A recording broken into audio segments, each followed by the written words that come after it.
Bonjour à tous, ici Manon Fabre. Bienvenue sur ma chaîne, où on explore ensemble le monde des aliments, leur composition et les critiques qui en découlent. Si vous voulez mieux comprendre ce que vous mangez et faire des choix éclairés, n'hésitez pas à vous abonner pour rester informé. Prêt à découvrir? C'est parti! Bonjour à tous. Dans cette vidéo, je vais vous parler de l'IMC, ou indice de masse corporelle, spécifiquement chez les filles. Nous allons voir ensemble comment le calculer et surtout comment interpréter les résultats. Je vais vous expliquer pourquoi cet indice est important pour évaluer la santé et le bien-être, et je partagerai quelques conseils. Pour mieux comprendre ce que ces chiffres signifient. Restez avec moi pour découvrir tout cela. L'IMC chez les filles, calcul et interprétation.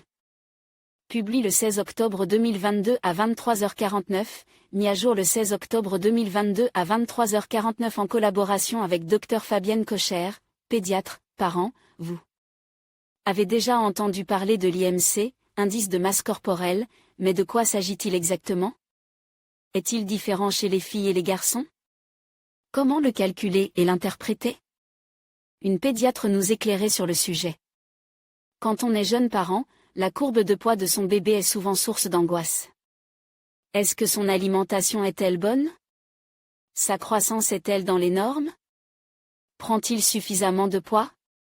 Et au fil des années, bien souvent, la situation évolue.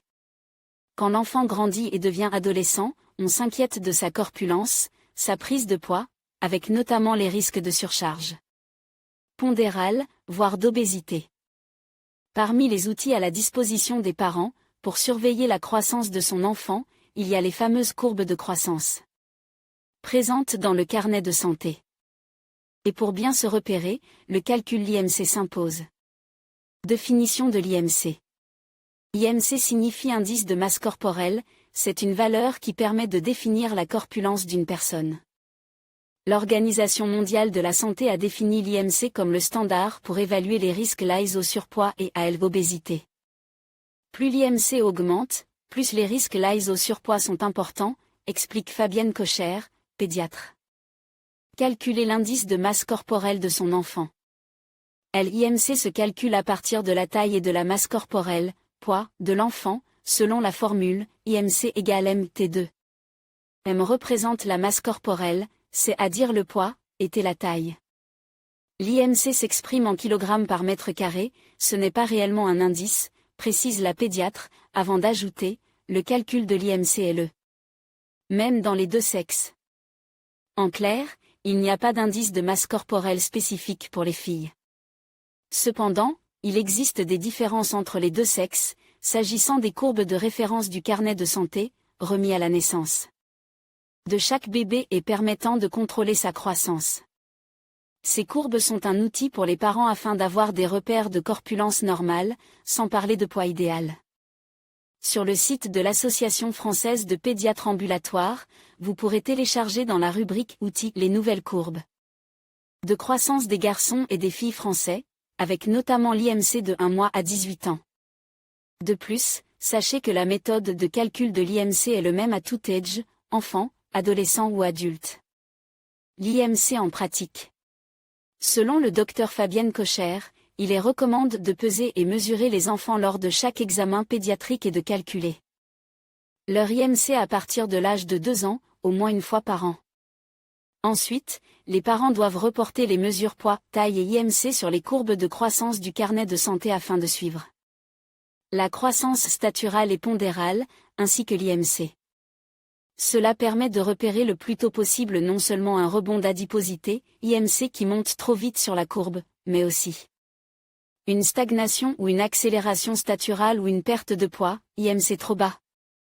L'IMC de l'enfant est bas à la naissance, il monte jusqu'à 2 ans puis chute progressivement jusqu'à 6 ans, âge du rebond d'adiposité.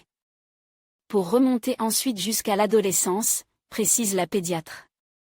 Une bonne habitude d'autant plus importante à instaurer, surtout si votre ado prend trop de poids. Interpréter les résultats de l'IMC.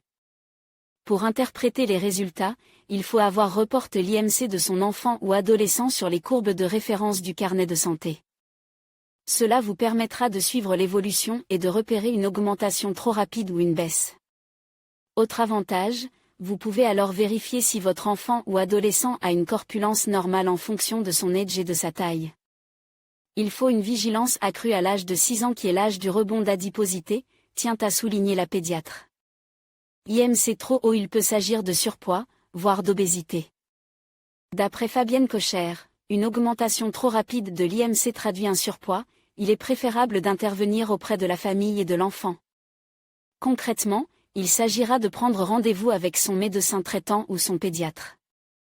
Il va alors procéder à un examen médical complet de l'enfant, revoir son régime alimentaire, et faire un bilan de son activité physique.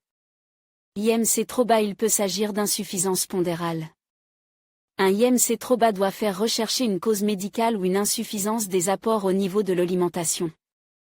Un examen médical complet est également recommandé, assure la pédiatre. Rappelons que dans le cadre de la prévention du surpoids et de l'obésité chez les enfants, filles et garçons, et adolescents, une alimentation équilibrée et une activité physique régulière sont indispensables. En conclusion, l'indice de masse corporelle, ou IMC, est un outil précieux pour évaluer la santé des filles. En calculant cet indice et en l'interprétant correctement, nous pouvons mieux comprendre les besoins nutritionnels et les risques potentiels liés à la santé. Il est essentiel de garder à l'esprit que l'IMC n'est qu'un indicateur parmi d'autres et qu'il doit être utilisé en complément d'une évaluation globale du bien-être. En adoptant une approche équilibrée et en privilégiant une alimentation saine et une activité physique régulière, chaque fille peut prendre soin de sa santé de manière optimale. Merci de votre attention et à bientôt pour d'autres sujets passionnants.